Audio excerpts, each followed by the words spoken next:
मित्रों, आज मैं आपको जो कहानी सुनाने वाला हूं वह बहुत ही खास है। यह कहानी त्रिया चरित्र की है।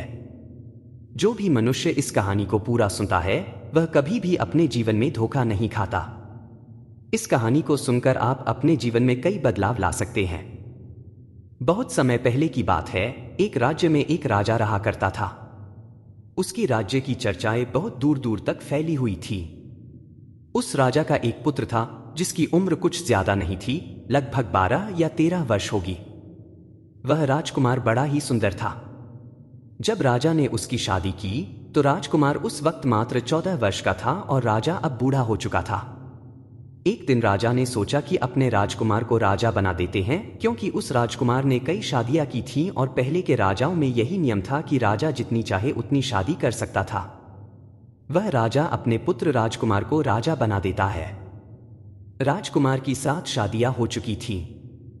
वह राजकुमार, जो कि अब राजा बन चुका था, अपनी पढ़ाई लिखाई फिर भी कर रहा था। वह रोज गुरुकुल में पढ़ने के लिए जाया करता था। एक दिन की बात है, जब वह राजकुमार पढ़ने के लिए विद्यालय जा रहा था तो रास्ते में उसे एक पनिहारी मिली। वह पनिहारी भी बहुत सुंदर थी। उस पनिहारी ने राजकुमार से पूछा, हे राजा, आप रोज कहाँ जाते हैं? राजकुमार कहता है, मैं रोज विद्या ग्रहण करने के लिए अपने गुरु के पास जाता हूं। पनिहारी कहती है, यह तो अच्छी बात है, लेकिन यह बताइए, आपने चरित्र पढ़ा है? राजकुमार कहता है, नहीं, मैंने यह कभी नहीं पढ़ा है। फिर पनिहारी कहती है, आप त्रिया चरित्र अवश्य पढ़ना। राजकुमार कहता है, यह त्रिया चरित्र क्या होता है? पनिहारी ने कहा, आप यह बात अपने गुरु से जाकर पूछना और त्रिया चरित्र को अवश्य ही पढ़ना। राजकुमार कहता है, मैं आज ही जाऊंगा और अपने गुरु से जाकर पूछ लूंगा कि आपने मुझे त्रिया चरित्र क्यों नहीं पढ़ाया। इतनी बात कहने के बाद वह राजकुमार वहां से चल देता है। पनिहारी की बात सुनकर वह राजकुमार गुस्से में था। उसकी आंखें लाल थीं। वह अपने गुरु के पास जाकर प्रणाम करता है। गुरुजी ने पूछा, बेटा, क्या हुआ?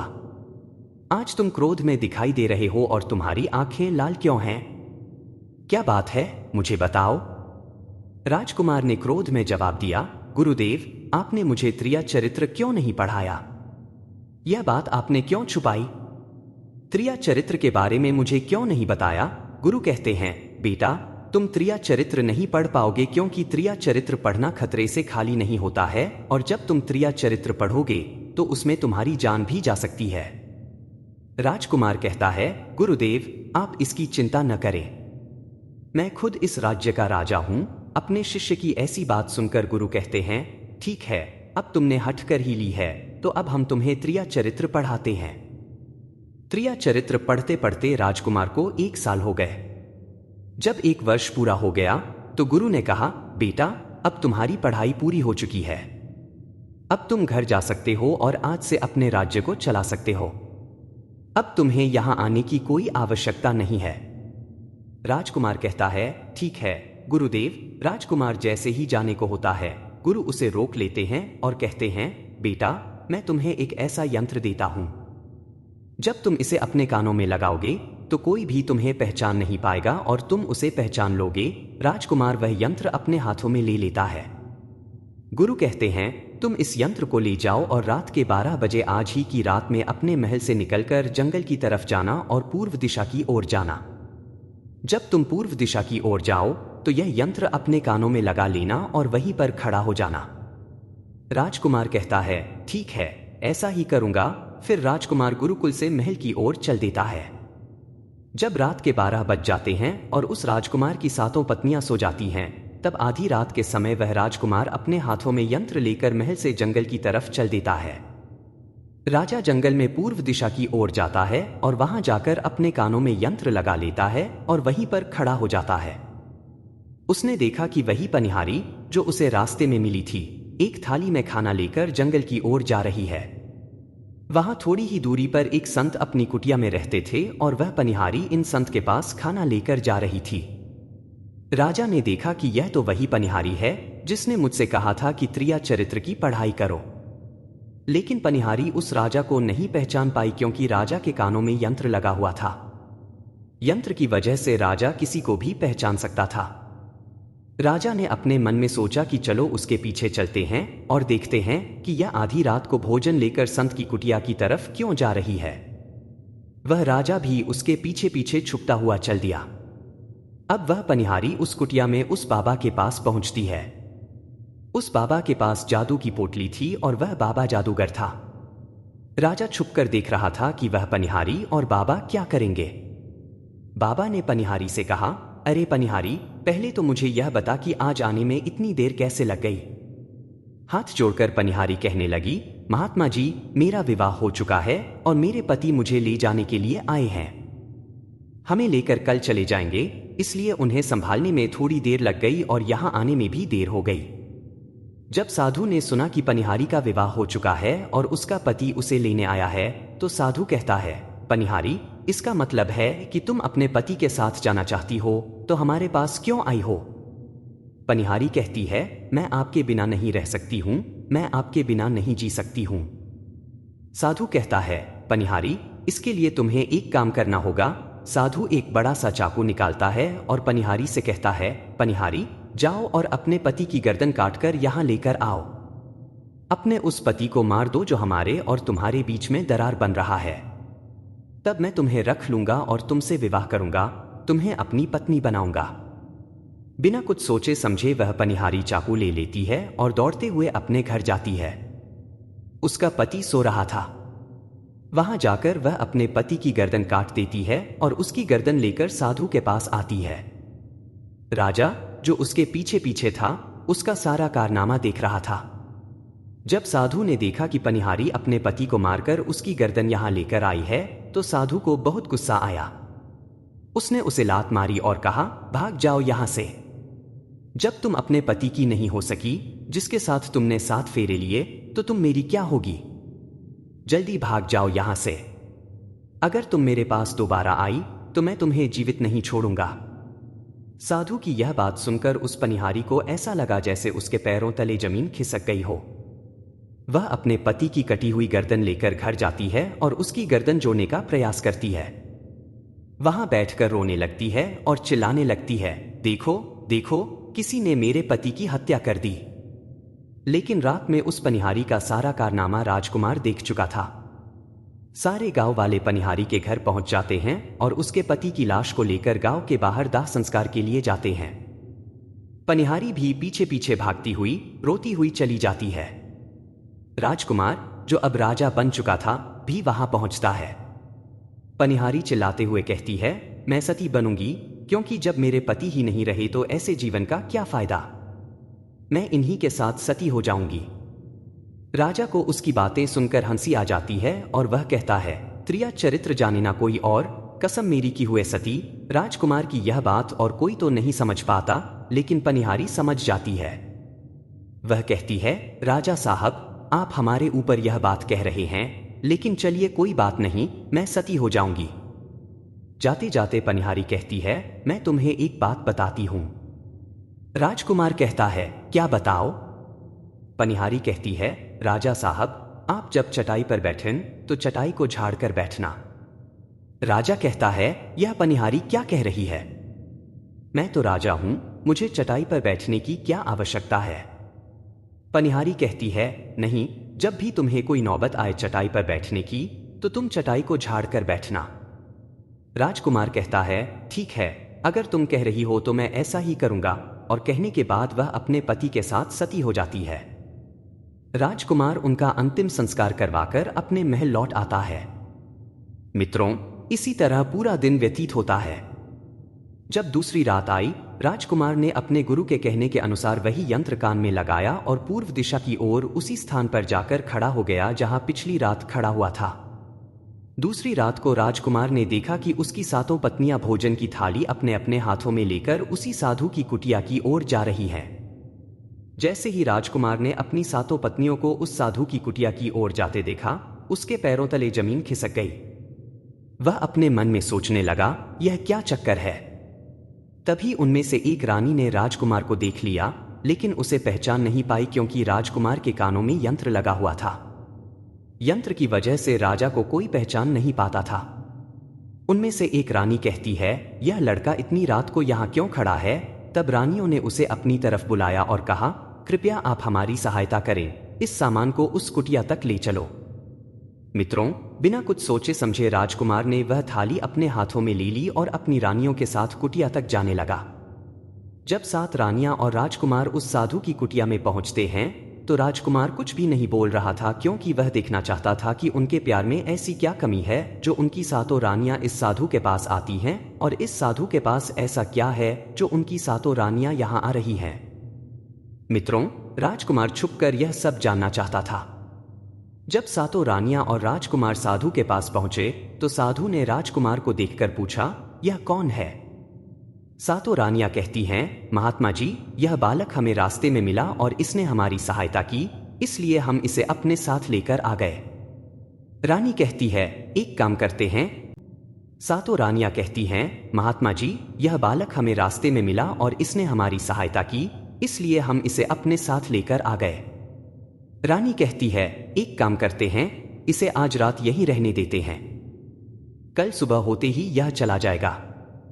साधु उनकी बातों को मान लेता है। वह साधु अपने शिष्य को बुलाता है और उससे कहता है, आज रात के लिए इस बालक की रुकने की व्यवस्था कर दो। शिष्य राजकुमार को लेकर एक कमरे में जाता है जहां एक चटाई बिछी हुई थी। शिष्य कहता है, देख भाई, आज तुझे चटाई पर सोना पड़ेगा। यह कहकर शिष्य वहां से चला जाता है। मित्रों, राजकुमार उस कमरे में अकेला रह जाता है। उसे पनिहारी की बात याद आ जाती है।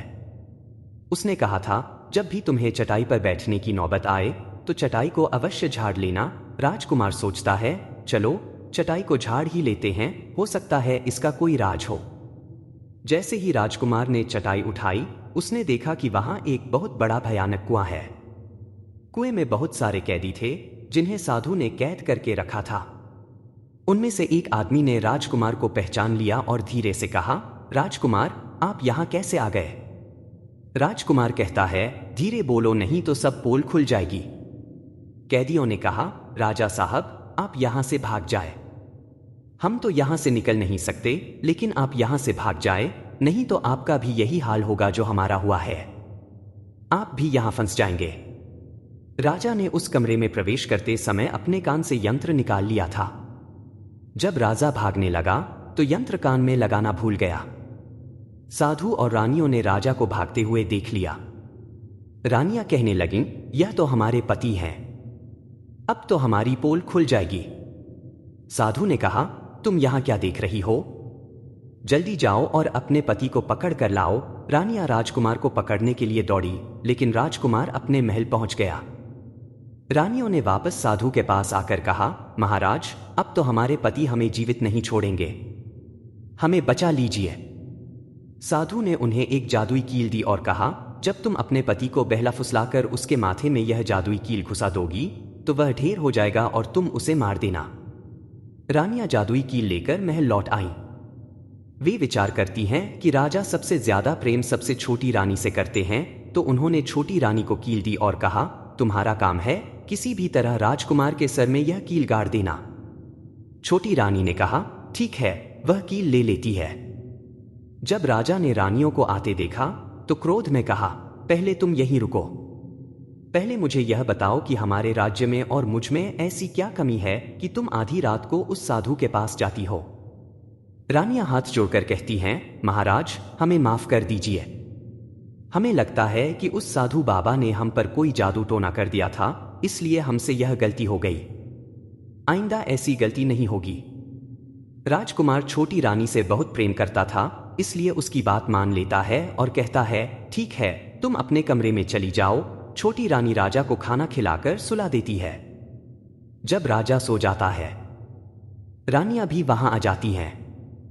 छोटी रानी जादुई कील निकालकर राजा के माथे में घुसा देती है। राजा तेजी से उठता है, लेकिन कमजोर हो जाता है। राजा अब भी हिम्मत नहीं हारता, अपने महल की खिड़की से कूदकर भागता है और अपने गुरु के पास पहुंच जाता है। कहता है, गुरुजी, मुझे माफ कर दीजिए, मेरी जान बचाइए, नहीं तो मैं मर जाऊंगा। गुरु कहते हैं, बेटा, मैंने तुमसे कहा था कि तुम त्रिया चरित्र मत सीखो, इसमें जान भी जा सकती है। देखा इसका नतीजा? राजकुमार कहता है, गुरुदेव, मुझे माफ कर दो।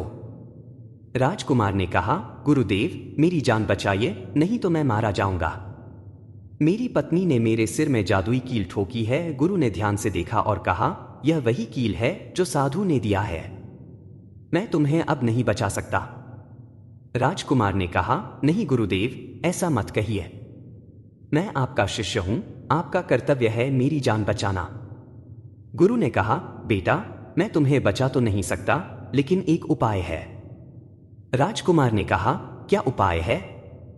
गुरु ने कहा, हम तुम्हें तोता बना देंगे। जब हम तुम्हें तोता बना देंगे तो तुम सुखवादी जाकर रहना, क्योंकि वहां का जादू नहीं चलता है। जब तुम्हें बहुत प्रेम करने वाली स्त्री मिलेगी तो तुम पुनः राजकुमार बन जाओगे। राजकुमार ने कहा, ठीक है गुरुदेव, आप मुझे तोता बना दीजिए। गुरु ने उसे तोता बना दिया और वह तोता बनने के बाद वहां से उड़ा और सुखवादी जाकर रहने लगा। इधर सातों रानियां राजकुमार को खोज रही थीं। जब राजकुमार नहीं मिला तो वे फिर से उस बाबा के पास गईं और कहा, बाबा जी, वह राजकुमार भाग चुका है। आप अपनी पोटली खोलिए और देखें कि वह कहाँ है। महात्मा ने अपनी पोटली खोली और देखा कि राजकुमार तोता बनकर सुखवादी में है। उन्होंने रानियों को बताया तो रानियां कहने लगीं, स्वामी अब क्या करें? साधु ने कहा, अब तुम अपने राजमहल में जाओ और जाकर घोषणा कर दो कि जो भी तोता पकड़ कर लाएगा हम उसे 5 सोने के सिक्के देंगे। उस राज्य के जितने भी बहेलिये थे वे तोता पकड़ने के लिए चारों तरफ घूमने लगे। जो भी तोता पकड़ते वह रानी के पास जाते और 5 सोने के सिक्के ले लेते थे। 7 रानियां उन तोतों को मार देती थीं। ऐसे ही धीरे धीरे बहुत समय बीत गया। राजकुमार जो तोता बनकर रह रहा था वह सारे तोतों को बहुत अच्छी अच्छी बातें बताता था।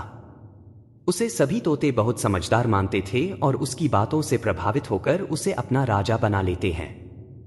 एक दिन एक बहेलिया तोता पकड़ते पकड़ते सुखवादी के पेड़ के पास पहुंच गया जहां राजकुमार तोता बनकर रह रहा था।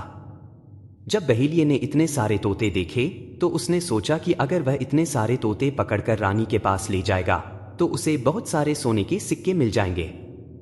लेकिन उसने सोचा कि वह इतने सारे तोते कैसे पकड़ पाएगा। अगली सुबह सारे तोते दाना चुगने के लिए उड़ गए। तब बहेलिया पेड़ के पास गया और उसकी डालों पर चाकू से कट लगा देता है, जिस कारण से उस पेड़ की गोंद निकलती है और उसी गोंद के कारण तोते उस पेड़ पर चिपक जाने वाले थे। मित्र बहेलिया वहीं छिपकर बैठकर यह नजारा देखने के लिए इंतजार करता है और जब शाम हुए सारे तोते उड़कर वापस उसी पेड़ पर जा बैठे तभी उन सारों के पंख और पैर उस गोंद में फंस गया और वे सभी पेड़ की शाखाओं पर चिपक गए। क्योंकि पेड़ पर हर जगह गोंद ही गोंद थी, अब सारे तोते उस गोंद में पूरी तरह से चिपक गए थे। उनके साथ राजकुमार तोता भी शामिल था। तभी वे सारे अपने गुरु राजकुमार तोते से अपनी अपनी जान बचाने के लिए सलाह मांगने लगे। और एक तोता कहता है, हे राजन, आप कुछ भी करो लेकिन हमें आजाद करो, नहीं तो सुबह बहेलिया आएगा और हमें पकड़ कर ले जाएगा तथा मार डालेगा। मित्रों, तभी राजकुमार उन सभी को शांत करके कहता है, मेरी बात को ध्यान से सुनो, जब सुबह बहेलिया आएगा तब तुम सभी मरने का नाटक करो, जिस कारण से वह बहेलिया तुम्हें निकालकर जमीन पर रख देगा। उसे ऐसा आभास होना चाहिए कि सारे तोते मर चुके हैं। समय रहते तुम सभी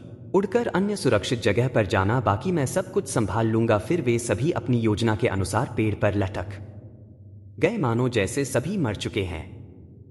फिर दूसरी सुबह जब बहेलिया वहां आता है तो वह देखता है कि सारे तोते मर चुके हैं और उसे इस बात का अफसोस हो रहा था कि सारे तोते मर चुके हैं, इसलिए वह उन सभी को पेड़ से निकालकर जमीन पर रख देता। तभी सही मौका देख सारे तोते झट से उड़ गए। वह दूसरी तरफ उसने देखा कि जो राजकुमार था, जो तोता बना हुआ था, वह वहीं पर रह गया और नीचे जितने भी तोते थे वह सभी उड़कर भाग गए। बहेलिया ने सोचा, अरे यह क्या हुआ, इस पेड़ पर सिर्फ एक ही तोता है जो कि मरा लटका हुआ है और जितने तोते मैंने छुड़ाकर नीचे फेंका वह सभी उड़कर भाग गए। बहेलिया ने सोचा, इसका मतलब यह सारे तोता ने मिलकर मेरे साथ धोखा किया है। अब राजकुमार जो था, जो तोता बना हुआ था, वहीं सिर्फ पेड़ पर लटका हुआ था। वह बहेलिया कहता है कि यह सब तुम्हारी चाल है, चलो अब मैं तुम्हें लेकर जाऊंगा और रानी के हाथ बेच दूंगा और मुझे 5 सोने के सिक्के मिल जाएंगे। और इधर वह बहेलिया उस तोता को बेचने के लिए रानी के पास जाने लगता है। मित्रों, रास्ते में वह तोता कहता है कि तुम मुझे कहाँ ले जा रहे हो? तो वह बहेलिया कहता है, मैं तुम्हें बेचने के लिए रानी के पास ले जा रहा हूँ। अगर मैं तुम्हें वहां बेच दूंगा तो मुझे 5 सोने के सिक्के मिलेंगे। राजकुमार कहता है, अगर मैं तुम्हें 500 सोने के सिक्के दिला दूं तो क्या तुम मुझे नहीं बेचोगे? बहेलिया कहता है, तुम मुझे 500 सोने के सिक्के कैसे दिलाओगे? राजकुमार तोता कहता है, राजा सुखवादी के राज्य में चलो, वही मैं तुम्हें इसका मूल्य बताऊंगा। बहेलिया तोते की बात मान लेता है और रानी के पास बेचने की जगह राजा के राज्य के मेले में तोता को बेचने चला जाता है। राजा के राज्य में यह नियम था कि अगर किसी व्यक्ति का सामान शाम तक नहीं बिके तो राजा स्वयं आकर उसे खरीद लेता था। बहेलिया उस तोते को लेकर बाजार में पहुंचा। जब कोई व्यक्ति उस तोते को खरीदने आता तो वह पूछता कि यह कितने का है। बहेलिया कहता, तोता अपना दाम स्वयं बताएगा। तोता अपना दाम इतना अधिक बता देता कि कोई भी व्यक्ति उसे खरीद ही नहीं पाता। ऐसे ही करते करते शाम हो गई और सभी अपनी दुकानें लेकर चले गए। बाजार उजड़ गया, बस बहेलिया और तोता ही रह गए थे। इधर राजा ने अपने सिपाहियों को आदेश दिया कि जाओ, देखकर आओ कि किसी का सामान तो नहीं रह गया है। राजा के सिपाही आए और देखा कि एक बहेलिया तोता लेकर बैठा हुआ है। सिपाहियों ने बहेलिया से पूछा, तुम्हारा तोता क्यों नहीं बिका? तुम इसे कितने में बेच रहे हो? तोता कहता है, जो इन्हें 500 सोने के सिक्के देगा वही मुझे खरीद पाएगा। तोते की बात सुनकर सिपाही आश्चर्य में पड़ जाते हैं और सोचते हैं कि यह तोता अपना मूल्य स्वयं बताता है। सिपाही राजा के पास जाकर सारी बात बताते हैं। राजा सिपाहियों से पूछता है, वह अपना मूल्य कितना बता रहा है? सिपाही कहते हैं, 500 सोने के सिक्के। राजा कहता है, अगर हम यह तोता नहीं खरीदेंगे तो हमारे राज्य की बदनामी होगी कि राजा के बाजार में एक तोता नहीं बिक सका। राजा अपने मंत्रियों के साथ अपने रथ पर सवार होकर बाजार में पहुंचता है। राजा ने बहेलिया से पूछा, इस तोते का मूल्य कितना है? बहेलिया हाथ जोड़कर कहता है, महाराज, अपना मूल्य तोता स्वयं बताएगा। राजा फिर तोते से पूछता है, तुम्हारा मूल्य कितना है? तोता कहता है, महाराज, जो मुझे 500 सोने के सिक्के देगा वही मुझे खरीद सकता है। राजा ने अपने सिपाहियों से 500 सोने के सिक्के मंगवाए और बहेलिया को दे दिए। फिर राजा तोते को लेकर अपने महल चला गया। महल में तोता राजा को बहुत अच्छी अच्छी बातें बताने लगा। जब भी राजा पर कोई खतरा आने वाला होता तो तोता उसे पहले से ही बता देता। इस प्रकार राजा और सभी दरबारी तोते से बहुत प्रेम करने लगे। जब रानी को यह पता चला कि राजा ऐसा तोता लेकर आए हैं जो बोलता भी है और अच्छी अच्छी बातें बताता है, तो रानी ने राजा से कहा, उस तोते को मेरे पास भिजवा दीजिए, हम भी उससे बातें करना चाहते हैं। राजा ने अपने मंत्रियों से कहकर तोता रानी के पास भिजवा दिया। रानी तोते से बातें करके बहुत खुश हो गई और कहने लगी, वाह, इसीलिए राजा साहब ने 500 सोने के सिक्के देकर इसे खरीदा है। राजा की एक पुत्री थी जो बहुत सुंदर थी। रानी ने अपनी पुत्री से कहा, आज से तुम इस तोते का ध्यान रखो और कल इसे अच्छे से नहला देना। राजकुमारी भी तोते से बहुत प्रेम करने लगी। सुबह राजकुमारी तोते को नहलाने ले जाती है। नहलाते समय उसने देखा कि तोते के सिर पर कील जैसी कुछ चीज लगी हुई है। राजकुमारी उसे निकाल देती है। जैसे ही कील निकली, तोता एक सुंदर राजकुमार में बदल गया। यह देखकर राजकुमारी घबरा गई। राजकुमार ने कहा, तुम घबराओ नहीं, यह कील वापस मेरे सिर में लगा दो तो मैं फिर से तोता बन जाऊंगा। रात में मैं तुम्हें सब कुछ बताऊंगा। राजकुमारी ने तुरंत कील वापस राजकुमार के सिर में लगा दी और वह फिर से तोता बन गया। रात में राजकुमारी तोते को अपने कमरे में ले गई और कील निकाल दी। तोता फिर से राजकुमार बन गया। राजकुमार ने राजकुमारी को अपनी पूरी कहानी बताई और कहा, कृपया यह बात किसी को मत बताना, नहीं तो मेरी जान चली जाएगी। राजकुमारी ने इस बारे में अपनी माता पिता को भी नहीं बताया।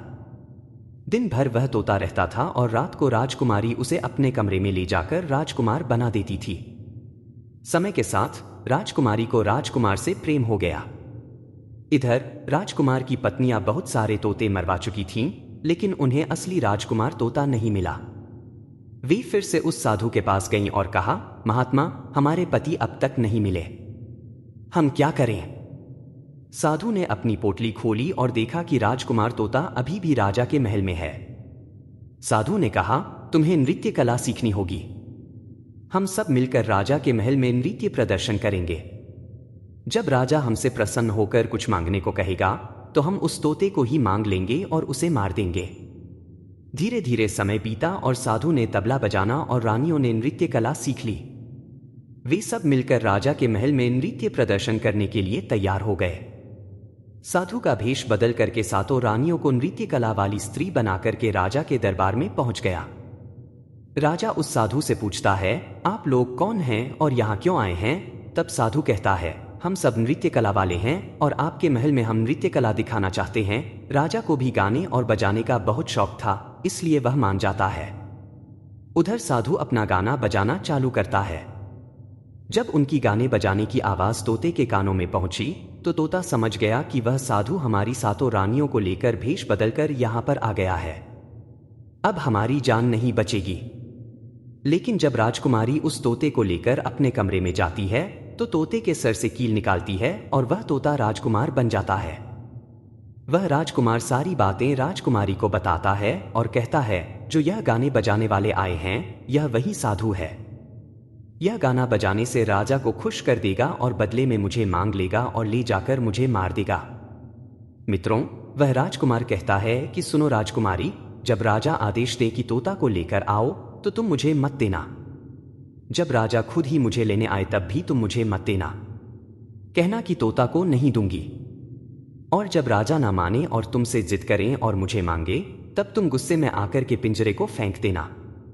उसके बाद मैं अपने बचने का रास्ता स्वयं ही ढूंढ लूंगा। राजकुमारी कहती हैं कि ठीक है। जब गाना बजाना हुआ तो राजा प्रसन्न होकर कहता है, मांगो, क्या मांगना चाहते हो? साधु कहता है, जो आपके पास तोता है जो आप कुछ दिनों पहले ही खरीदा है वह तोता आप मुझे दे दो। राजा कहता है, ठीक है। राजा अपने मंत्री को आदेश देता है, जाओ और उस तोते को लेकर आओ। मंत्री राजकुमारी के पास पहुंचता है और कहता है, यह तोता मुझे दीजिए। राजकुमारी कहती हैं, नहीं दूंगी। मंत्री कहता है, देखिए, आप जिद मत कीजिए। राजकुमारी कहती है, तुम जाओ और मेरे पिताजी को यहां भेजो, वही आकर इसे ले जाएंगे। मंत्री राजा को जाकर सारी बात बताता है। राजा स्वयं आता है उस तोते को लेने के लिए। वह राजा जाकर कहता है, बेटी, यह तोता मुझे दे दो। यह नृत्य कला वाले को देना है जो यहाँ गाना बजाना किए हैं, यह उन्हें देना है। तो राजकुमारी कहती हैं, पिताजी, यह तोता मैं नहीं दूंगी। क्रोध में आकर राजा कहने लगा, तू कैसी बातें कर रही हो? इसे देने का मैंने वादा किया है। जब राजकुमारी ने राजा को क्रोध में देखा तो राजकुमारी को भी गुस्सा आ गया और गुस्से में पिंजरे को जमीन पर फेंक देती है। वह पिंजरा जैसे ही जमीन पर गिरा टूट गया और तोता जो था वह चावल का दाना बन गया। जैसे ही साधु को यह बात पता चली, साधु भी तुरंत कबूतर बन जाता है और उस दाने को खाने लगता है। उसमें से जो एक दाना था वही राजकुमार था। जैसे ही वह दाना कबूतर खाने वाला होता है, राजकुमार बाज बन जाता है और एकदम से कबूतर पर झपटता है और उसे मार देता है। इस तरह से उस साधु की मृत्यु हो जाती है। राजा यह सब देखकर आश्चर्यचकित हो जाता है। राजकुमार फिर से तोता बन जाता है और जो राजकुमारी थी उस तोते से कील निकाल देती है और वह फिर से पहले जैसा राजकुमार बन जाता है। राजकुमारी अपने पिता को सारी बात बता देती है। राजकुमार कहता है, देखिए राजा साहब, मैं भी एक राजा हूं और मैं आपकी बेटी से प्रेम करता हूं और उनसे शादी करना चाहता हूं। वह राजा अपनी पुत्री से पूछता है, बेटी, क्या तुम इससे शादी करना चाहती हो? तो राजकुमारी कहती हैं, पिताजी, मैं इससे प्रेम करती हूं। फिर राजकुमार उस राजा की पुत्री से विवाह करके अपने महल जाता है और जो उनके साथ पत्नियां थीं उनको पकड़कर बंदी गृह में बंद करवा देता है। राजकुमार खुशी खुशी उस राजकुमारी के साथ रहने लगता है। दोस्तों, जब कोई स्त्री कभी कभी किसी परिस्थिति में चतुराई या चालाकी दिखाती है या दूसरों को बेवकूफ मानते हुए कोई अभिनय, ढोंग, पाखंड करती है तो इसे ही त्रिया चरित्र कहते हैं, जिसे पढ़ने के बाद राजा को अपनी जान बचाने के लिए क्या क्या नहीं करना पड़ा, क्योंकि राजा को स्त्री के त्रिया चरित्र की पूरी जानकारी हो चुकी थी कि कैसे जब एक स्त्री को अपना स्वार्थ दिखने लगता है तो वह अपने लोगों को भी बेवकूफ बनाकर अपना स्वार्थ पूरा करती है और उसके साथ रहने वाले लोगों को इसके बारे में भनक तक नहीं लगती कि यह स्त्री त्रिया चरित्र का खेल कर रही है। मित्रों, जो आपके दिल के करीब है उसके बारे में पूरी जानकारी रखें कि उसके अंदर खुद को लेकर कोई स्वार्थ तो नहीं छुपा है, और अगर ऐसा है तो आप उनसे थोड़ा दूर ही रहें, क्योंकि ऐसे में आपको जिंदगी के हर कदम पर धोखा ही मिलेगा। एक स्वार्थी स्त्रियां अपनी स्वार्थ के लिए जिंदगी में कुछ भी कर सकती हैं। मित्रों, तो उम्मीद है आपको यह कथा अच्छी लगी होगी। इसे पूरा सुनने के लिए आप सभी का धन्यवाद। कमेंट में जय श्री कृष्ण जरूर लिखें और वीडियो को लाइक करके चैनल को सब्सक्राइब करना ना भूलिए।